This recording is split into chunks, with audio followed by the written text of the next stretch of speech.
આગળ નજર અંદાજ સમાચાર પર કરીએ તો ઇથોપિયામાં 10,000 વર્ષ બાદ જ્વાળામુખી ફાટ્યો છે। ઇથોપિયાના જ્વાળામુખીની રાખ દિલ્હી સુધી પહોંચી છે। જ્વાળામુખી ફાટ્યા બાદ આકાશમાં રાખ ફેલાઈ।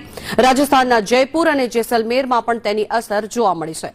વાદળ લાલ સમુદ્રને પાર કરીને ભારત તરફ આગળ વધ્યું છે, ત્યારે લગભગ 130 કિલોમીટર પ્રતિ કલાકની ઝડપે ભારત તરફ આ વાદળ આગળ વધી રહ્યું છે। ત્યારે યુરોપ અને એશિયાની અનેક ફ્લાઇટ્સ પણ તેના કારણે થઈને પ્રભાવિત થઈ છે।